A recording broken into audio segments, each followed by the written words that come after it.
Hi, and thanks for watching. In this video, I wanted to talk about visualization as a tool within your Qigong practice, but maybe not quite in the way you're expecting. Over time, I've come to realize and think about visualization and think that there are effective and maybe less effective ways to make use of visualization. And that the way we're instinctually first inclined to apply this may not be the best approach. But first, what I'd like to do is just have us go through a couple of Qigong movements. Then from there, we'll talk about the different ways visualization gets used in Qigong and look at what these pitfalls can be when it comes to using visualization. And then we'll come back to these same two moves and try and apply what we've learned in terms of how to make the most use of visualization within Qigong. So the two moves that I wanted to do are just the first two moves from the 8 silk brocades. Right? These two moves starts with double hands supporting the heavens. We have our feet shoulder width apart, thereabouts, maybe a little bit wider. Hands are at our sides. We set our weight back a little bit more towards the heels, and we relax our low back, lifting our sternum up and setting our shoulders down.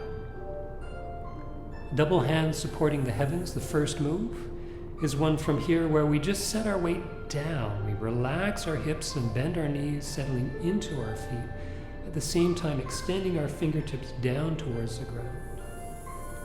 Turning our palms out, opening them out. We bring our hands out to the sides. As they come over the shoulders, we lengthen our body upwards, looking up. We press our palms up overhead. We lift our heels, pointing our fingers straight up. We then relax our shoulders, setting our heels on the ground and lowering our arms to our sides. Repeating that same move again. First part, we set our weight down. Turning our palms out, we bring our arms out, lengthening the body up. Pressing the palms overhead, we lift the heels just a little bit. Extend the fingertips up, set the heels down, relax the shoulders, and bring our arms down to our sides. 2 more times that same motion. 1. Opening out. 2. We're breathing in. As the hands press overhead, we breathe out. Lowering the arms. Breathing in again. Breathing out, setting down. 5. Breathing in. 6. Pressing into the palms, breathing out. Setting the heels down, breathing in, lowering the arms. Very good. Second posture, drawing the bow to the left and to the right. We gather our arms up, nice full circle in front of us at chest height, palms facing in. The upper body turns to the side. The left hand extends at shoulder height. The right hand draws the bowstring back, keeping the shoulders set down.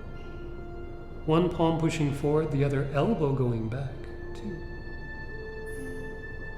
From here, we again gather our arms in front of us, crossing our wrists, palms facing in. 3.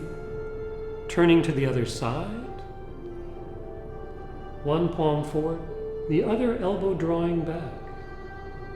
Opening across the chest, shoulders set down, spine lifting up. So as we bring our hands in front of us, we draw a breath into the chest. Turning the body to the side, drawing the bow, breathing out.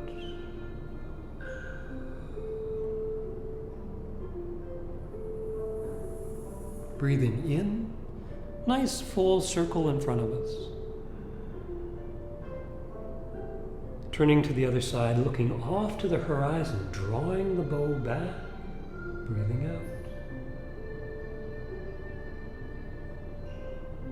Breathing in. And we lower our hands to our sides, breathing out. And close.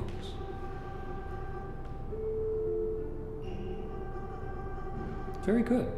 So those are 2 movements from the 8 silk brocades. They are, in at least the sequence that I know, the 2 opening moves. Of course, with a Qigong practice sequence that is as old as this one, there's many variations, both in terms of how the moves are done specifically and also in terms of the order that they come in. I chose these 2 because there is a common visualization that gets used with this 8 silk brocades, especially when it comes to medical Qigong. So in terms of using Qigong to address a specific illness. And that's the idea of sending out the turbid and drawing in the clear, or sending out the impure and drawing in the pure. So we have this visualization that gets incorporated and can be incorporated into these particular moves and the whole sequence within each move. Now you'll notice when we went through those moves, I didn't mention anything much about visualization per se. I talked a little bit about breathing in and breathing out.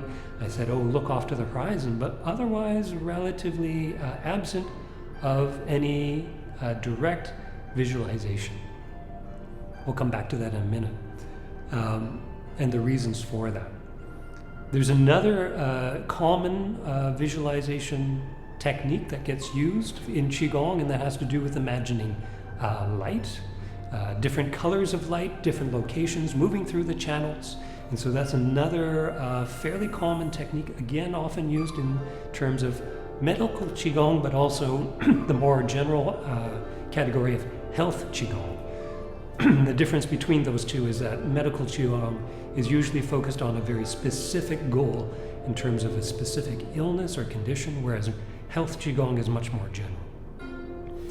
And then the third visualization that I'm familiar with that gets used quite often is the use of the animals, right? So there's the 5 animal play Qigong routine where there's 5 different movements based off the movements of 5 different animals, or movements whose characteristics are similar to this concept of how, say, a tiger moves or how a bear moves.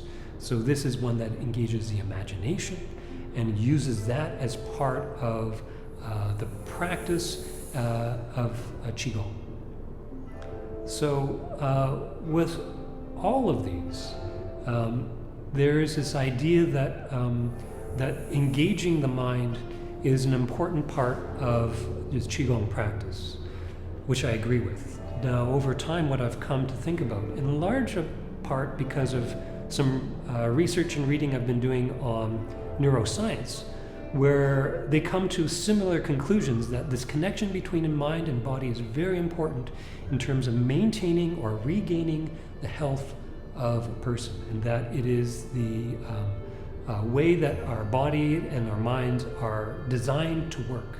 They need to be in communication with each other. The embodied process is the one that is central to our experience. Or if we phrase it the other way, when we have our mind and our body disconnected, when we're mainly just thinking thoughts or feeling emotions in our head, and we're no longer paying attention to the sensations of our body, this is where we start running into problems. Or that there's messages that are happening from our body, and they do influence us, but in a way that is not recognized.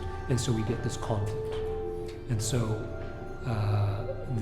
of course, this is where Qigong is a natural fit to try and reestablish this concept of having the mind and body work in conjunction with each other. Rather than being disconnected, we want them connected. The main challenge comes when we start introducing an idea around visualization.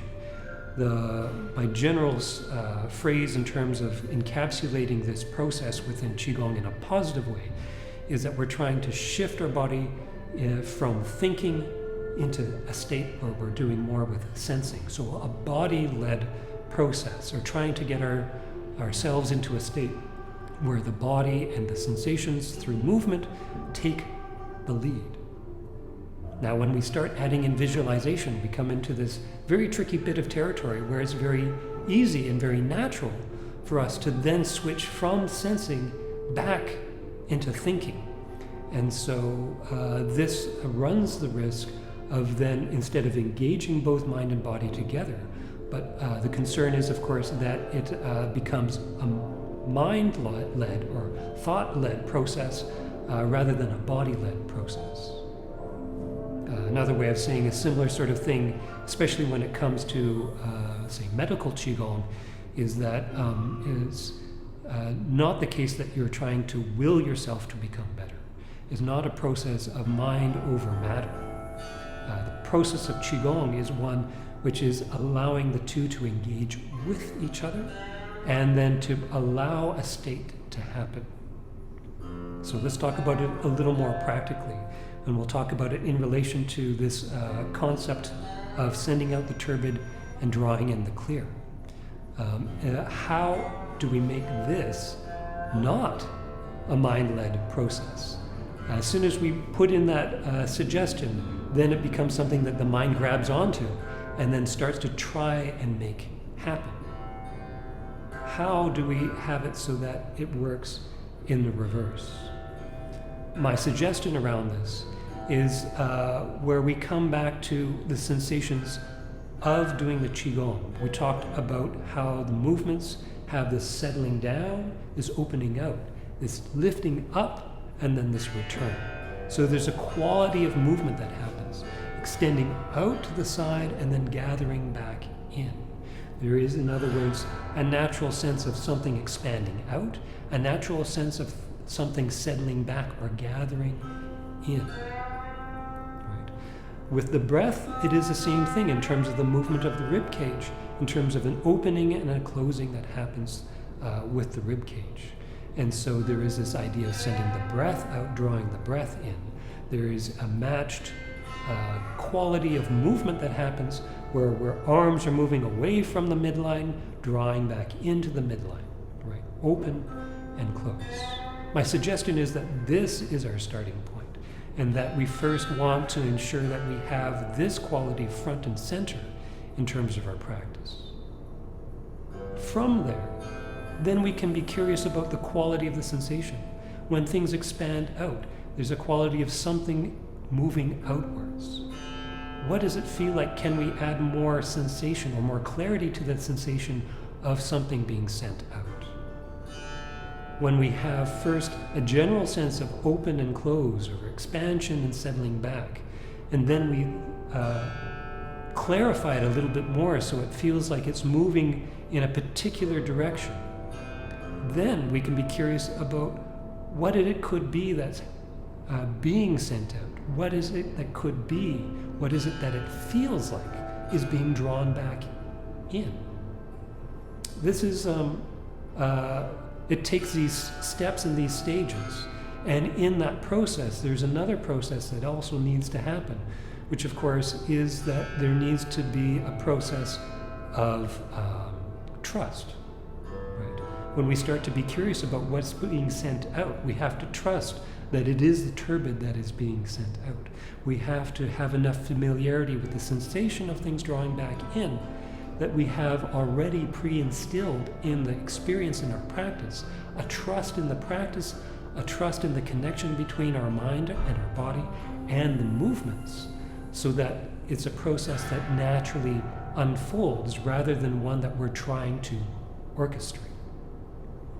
I think this also explains why is often laid out at the very beginning, the importance of finding the right space in which you're practicing and then coming into practice in the right frame of mind, as opposed to often the warnings are don't start practicing when you're feeling upset. Don't start your practice when you're feeling agitated. Right? And I think this leads back to this concept, right? Where we want to have it so that we're allowing a process that naturally wants to unfold and simply creating the space for that to happen. And in that process, building our awareness and our sensitivity, our attunement to the process that wants to happen and unfold. So, if we take all of that, and then, I wanted to express one more, if we take that idea and then try and transfer it and find the similarity with the other two, because I mentioned two other visualization techniques, the one where we're imagining different types of light. Then it becomes a process of being curious of what that feeling of, if it was an illumination that happens in the body, what would it feel like? Right? Do we find our body responding as we create the space to having that feeling occur? Maybe it doesn't occur. Maybe it takes more time for us to develop that quality of awareness, right? But instead of trying to force a green light to appear somewhere around the rib cage, lower rib cage, it's instead creating a space where we're able to sense more and more. And as we sense more and more, we become curious. Is that what the sensation is that we have? We reflect on what we feel, but what we feel is primary. If it ends up that we're not feeling a green light or a red light moving around in our chest, maybe it means that we need to find a different visualization. Maybe there's a different visualization that our body is more attuned to. And then if we look at the different animals, again, is looking at the quality and the characteristics, rather than thinking of, say, a bear and thinking about grizzly bears and foraging for berries and these sorts of things.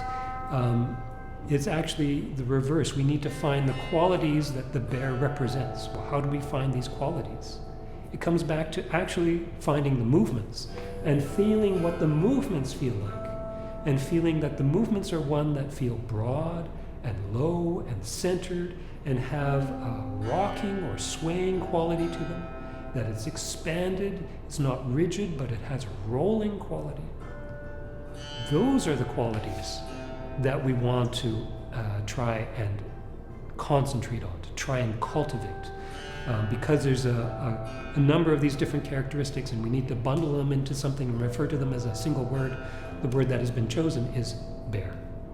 But it's important not to get distracted and think only of bears, but instead to not think of bears, but to think of these qualities, right? And to understand the qualities, and to further understand the qualities, we explore them by exploring the movement. Okay, so this is that idea of, for lack of a better phrase, having a body-led approach to visualization.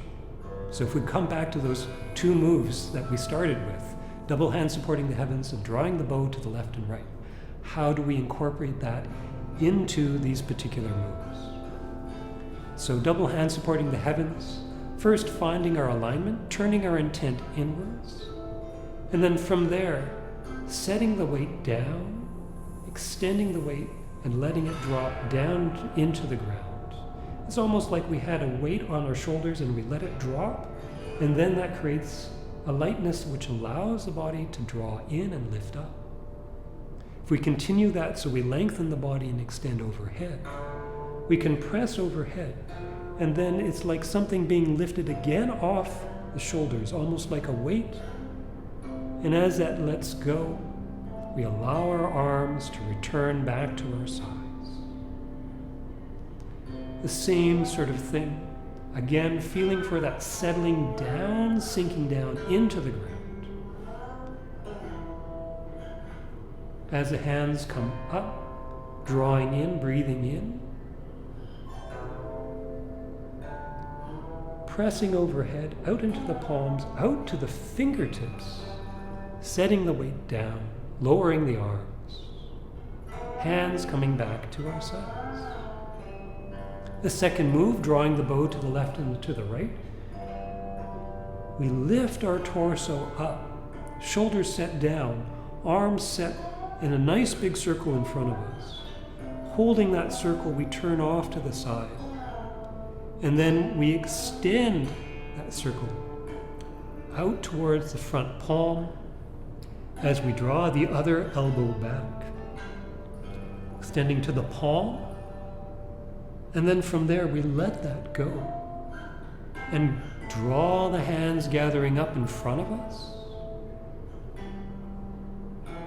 holding that ball, turning to the other side, and again extending off to the right and off to the left, both sides, out to one palm and out to the opposite elbow, opening across the chest, feeling that extension out into the palm, and again, letting that go, drawing the hands in, gathering in, and to close, we allow our intent to set down into the lower abdomen, lowering our hands to our sides.